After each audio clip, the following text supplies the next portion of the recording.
신물침례교회 성도 여러분, 반갑습니다. 5월 7일 목요일 말씀 묵상입니다. 본문은 신명기 14장 22절에서 29절까지의 말씀입니다. 오늘 본문은 11조에 관한 헌금 생활에 관한 것을 말하고 있는데, 우리가 예수를 믿고 나서 평생 신앙생활하면서 헌금 생활을 하지요.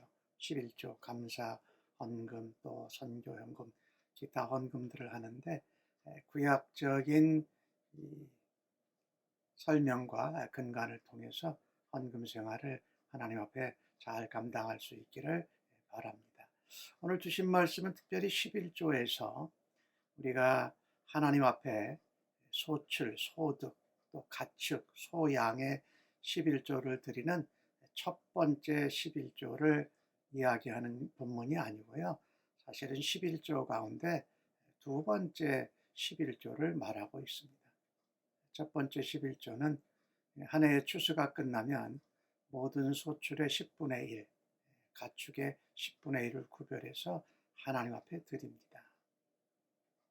그것은 이제 모든 것에 소득과 소출에 일어나게 하신 분이 하나님이시다. 모든 만물의 주인이 하나님이시다라는 고백을 하는 거지요. 그래서 그 10의 1조를 드리면 레위인들에게 가서 레위인들이 다시 10의 1조를 구별해서 제사장들의 몫으로 구별했던 11조였습니다. 오늘 본문에서 말하는 11조는 두 번째 11조라고 할 수 있습니다. 특별히 10의 9 중에서 다시 10의 1을 구별하여 하나님 앞에 축제의 11조 혹은 감사의 축제용으로 쓰는 11조였습니다. 그래서 오늘 주신 말씀에 보면은 23절에 여호와 앞, 곧 여호와께서 그의 이름을 두시려고 택하신 곳에서 내 곡식과 포도주와 기름의 11조를 먹으며 또 소와 양의 처음 난 것을 먹고 내 하나님 여호와 경외하기를 항상 배울 것이니라. 우리가 10의 1조로 드리는 것은 우리가 포도주나 기름이나 그 곡식의 11조를 먹지를 않았습니다. 하나님 앞에 그대로 드려서 레위인들에게 주었던 것일지요. 오늘 본문 말씀은 그걸 먹으라고 말합니다.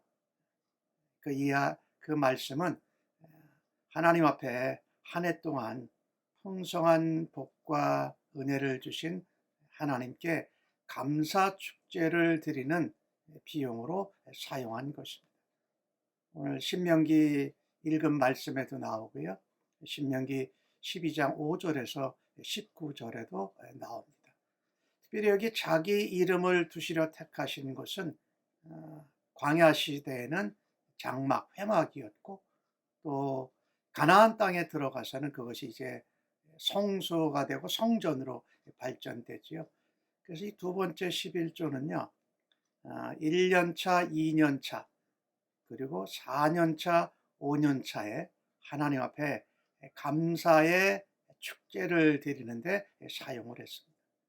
그런데 가나안 땅에 들어가서 이 거리가 너무 머니까 남쪽에서 북쪽까지가 240km인데 거기에 다 움직일 수가 없으니까 감사의 축제를 위해서 11조를 준비하고 거기에 모여서 하나님 앞에 감사의 예배와 축제를 드렸던 것입니다.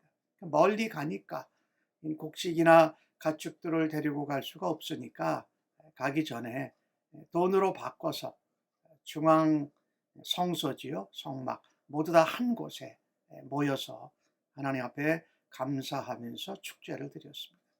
거기에 가족들과 권속들 함께 하나님 앞에 먹고 축제를 드렸습니다. 오늘 본문 가운데 24절에서 26절까지에 나오고 있는 것이지요. 그런데 그 감사의 축제를 드릴 때에 오늘 또 언급하는 것이 레위인들을 언급합니다.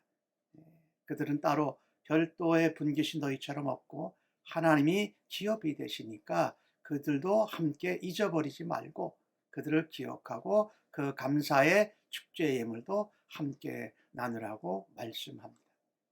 그런데 이게 1년, 2년, 4년, 5년 차에는 감사의 축제 예물로 10의 1조를 드렸는데 3년째와 6년째, 3년마다 한 번씩은 그 두 번째 11조를 구별해서 객이라든지 고아든지 과부든지 그리고 또 레위인들을 위해서 구제용으로 사용을 했던 11조입니다. 두 번째 11조인데 3년마다 3년, 6년째는 그것을 구제용으로 사용했다. 그래서 오늘 28절에 보면은 매 3년 끝에 그의 소산의 10분의 1을 내어 내 성읍에 저축하여서 가난한 자들, 도움이 필요한 사람들, 또 나그네나 객 이런 사람들을 구제하는 용도로 사용을 했던 것입니다. 그래서 29절 말씀에 보니까 분깃이나 기업이 없는 레위인들을 또 성중에 거리하는 객과 고아와 과부를 배부르게 먹게 해라. 그러면 하나님께서 너희들에게 복을 주시리라 라고 말씀하고 있습니다. 10의 1조를 하나님이 구별하신 목적을 보면 모든 것이 하나님께로부터 왔다. 만물뿐만 아니라 곡식의 소출도 또 소양도 그 새끼들도 생산하는 모든 것이 하나님께 있다. 그래서 하나님의 은혜를 감사하면서 하나님 앞에 사랑으로 드리는 것이었습니다. 하나님께서는 그것을 하나님의 성소와 성막을 섬기는 레위인들에게 돌리고 다시 제사장들에게 돌려서 그들이 레위인과 제사장의 역할을 잘 감당하도록 그들의 생활을 책임져 주셨던 것입니다. 또한 11조는 두 번째 11조의 의미는 감사해서 하나님 앞에 감사의 축제용으로 모아서 하나님 앞에 드렸고 그것으로 또 성전에서 사역하는 것을 위해서 사용하기도 했을 것입니다. 그다음에 세 번째 11조의 목적은 없는 사람들 구제용으로 했다. 그래서 이 11조의 헌금을 보면 구약 시대의 히브리 사람들은 사실은 10의 2조를 하나님 앞에 구별하여 드리면서 믿음 생활, 신앙 생활을 했던 것이지요. 그것을 통해서 하나님 경외하기를 항상 배우라는 겁니다. 모든 것이 하나님께로부터 왔다. 동시에 감사하면서 그것을 연약하고 필요한 사람들을 구제하는 목적으로 사용했다.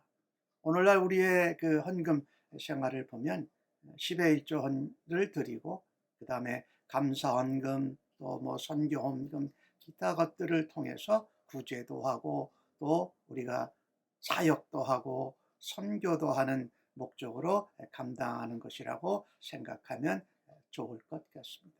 특별히 10의 1조는 율법으로 또 이렇게 신명기에서 두 번째 갱신되고 보완된 이 하나님의 회복의 언약인 것처럼 그거보다 더 먼저 우리가 10의 1조의 기원을 보면 아브라함이 신할 왕 그돌라오멜과 그와 함께한 왕들을 물리치고 롯을 구해냈을 때에 살레망 멜기세덱이 아브라함을 맞아하고 축복을 합니다.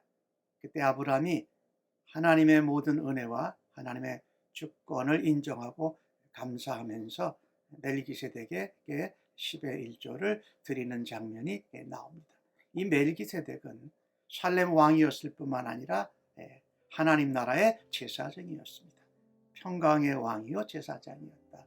그래서 이 멜기세덱은 예수 그리스도를 예표하고 있습니다. 그래서 우리가 이 하나님 앞에 드리는 11조와 기타 헌금들은 하나님을 경외하는 것을 배우는 것이고 또 그것을 통해서 감사하고 구제함을 통해서 하나님 사랑과 함께 이웃 사랑을 하는 것으로 사용되어졌다라는 것이지요. 아무쪼록 이와 같은 모습을 알고 우리의 신앙생활 가운데 헌금 생활, 11조 생활, 또 감사와 구제의 사역을 넉넉히 감당하는 우리 성도님들 되시기를 주의 이름으로 간절히 바랍니다. 아멘. 하나님 아버지, 오늘도 10의 1조를 깨닫게 해주시고 다시금 듣게 하여 주시니 고맙습니다. 우리의 삶에서도 모든 것이 하나님께로부터 왔고 하나님께서 복 주셔서 귀한 소출과 열매가 있음을 날마다 고백하는 심정으로 믿음으로 살아가게 하여 주옵소서. 또한 하나님 사랑하고 또한 섬기는 종들과 하나님의 일꾼들을 또한 돌보며 감사함과 어렵고 힘든 사람들을 구제하는 일에 우리의 마음과 믿음으로 하나님 앞에 드릴 수 있도록 저희들을 인도하여 주옵소서. 예수님의 이름으로 기도합니다. 아멘.